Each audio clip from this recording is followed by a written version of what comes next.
연구자들이 많이 있다 얘기죠.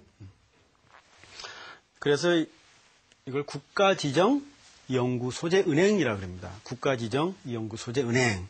그래서 국가지정연구소재은행은 우리가 교육과학기술부 한국연구재단의 특성화 사업으로서 1995년에 시작돼서 동물, 식물, 미생물, 의학, 화학, 광물까지 다양한 소재에 대해서 수집 분양하는 업무를 두고 있습니다. 그래서 어떤 자원을 개발해 갖고 그걸 연구자들에 분양하는 그런 일을 하고 있습니다. 그래서 심지어는 해외 워크샵. 그래서 진뱅크가 뭔지 잘 모르니까 저희들이 국회에서 전시도 합니다. 국회의원들 막 모셔다가 이 자원이 이렇게 중요하다. 라는 것도 강조하고, 그리고 저희 같은 경우는 감자의 화려한 외출, 놀라봐라 감자야.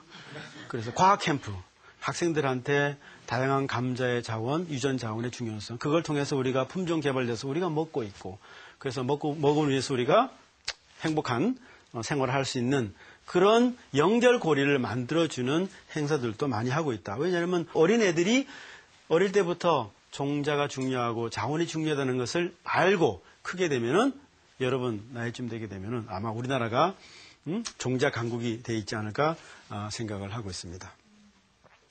그래서 이런 많은 은행들이 있습니다. 은행들 중에서 보시는 게 이제 감귤은행부터 인삼은행, DNA, 식물 DNA 은행, 그 다음에 향장소재은행은 뭐냐면요, 한방소재. 그러니까 우리가 약초나 그 다음에는 의약, 식물로부터 거기서 물질을 가지고 미배 효과가 있는 물질, 그 다음에 주름 개선제, 여러 많잖아요. 그런 스킨푸드 해당돼 이런 것들을 개발하는 그런 은행도 있습니다. 은행도 있고, 그 다음에 인삼은행에서는 인삼 품종도 있지만 인삼의 DNA들을 가지고 보존하고. 왜냐 그러면은 이제는 정보 시대이기 때문에, 정보만 알게 되면 우리가 합성도 가능한 시대이기 때문에, 그래서 많은 정보를 가지고, 여기 보시면 이제 저기가 이제 DNA 구조가 되겠는데, 이렇게 DNA 정보를 많이 가지고 있다. 그런데 이런 유전 자원을 가지고 있으면 소용이 없어요. 그래서 이런 은행들이 하는 일이 뭐냐면 평가를 하는 거예요.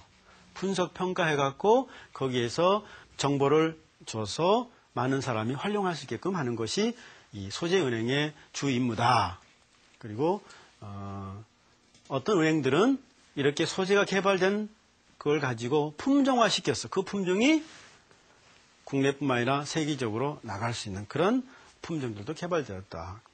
여러분 노아의 방주를 아실 겁니다. 인류 최후의 금고를 노르웨이의 어느 지역에다가 만들었어요.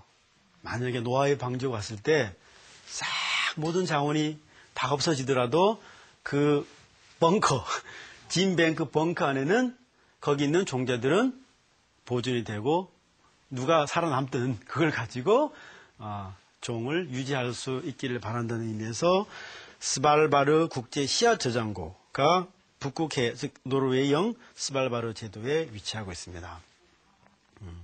그래서 이것은 2008년 2월 26일 날 문을 열었는데 핵전쟁이 와도 소행성이 충돌해도 끄떡없답니다. 그 정도로 아주 굉장히 영구적으로 지었고, 거기에 지금 씨앗 20억 개를 보관할 수 있는 그런 창고를 가지고 있답니다. 그래서 거기에서 어떤 종자는 2000년, 1700년 이렇게 보관할 수 있는 그러한 냉방 시설을 가지고 습도와 온도가 조절되는 그런 시설을 가지고 있다고 합니다. 자, 그래서 이곳에 종자를 만약에 저장하고 싶으면은요, 공짜랍니다. 한국에서 종자를 주면은 거기 저장해놨다가 필요할 때 꺼내주는 거예요.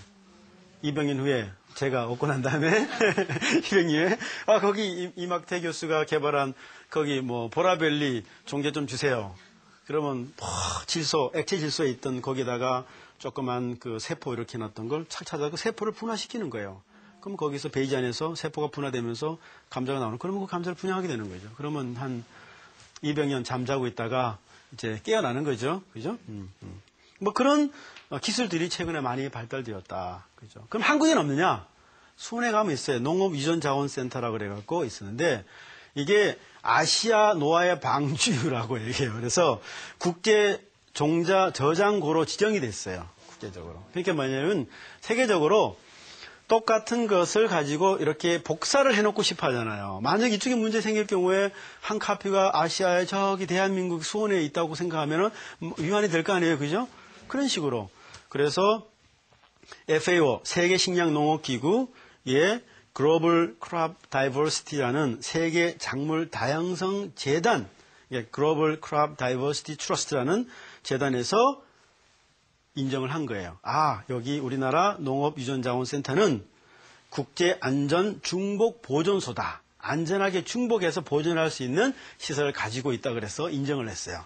그래서 아시아 노화의 방주, 씨앗 저장고라고 할 수 있는 것이 바로 대한민국에 있다라는 거죠. 자, 그런 게 굉장히 많이 변했어요. 그죠? 우리나라가 그동안 엄청나게 마음 먹고 한다 그러면 우리가 굉장히 잘하는 것 같아요. 그죠? 그래서 이제 2006년 11월 달에 경기도 수원에다가 오픈했는데 거의 한 면적이 한 3,000평 정도 되는 그런 규모로 영양제 등 해서 50만 점의 유전자원을 보존할 수 있는 그런 시설을 가지고 있다.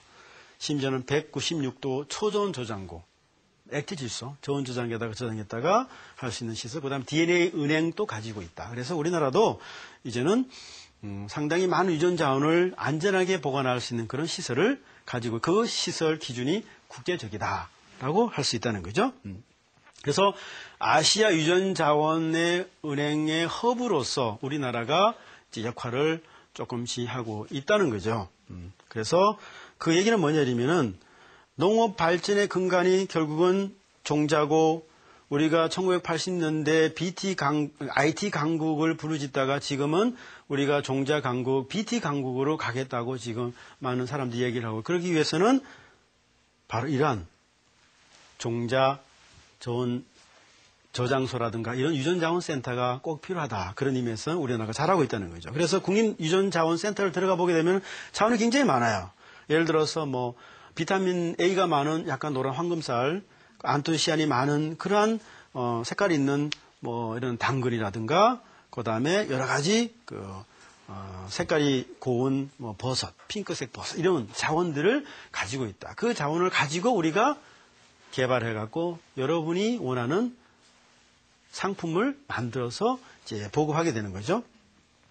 자, 그래서 이런 유전 자원이 중요하다 보니 결국 그걸 어떻게 수집하느냐. 중요한 거는 외부에 있는 것을 똑같은 걸 갖다가 우리가 보관하는 것도 중요하지만은 사실 그거는 더 중요한 건 뭐예요? 우리 토종 자원을 그죠? 유지 보관하고 우리가 빼앗겼던 토종 자원을 가지고 오는 게 중요하다는 거죠. 그래서 지금은 왜 토종 종자가 필요한가? 왜 필요하냐면 수천 년 동안 우리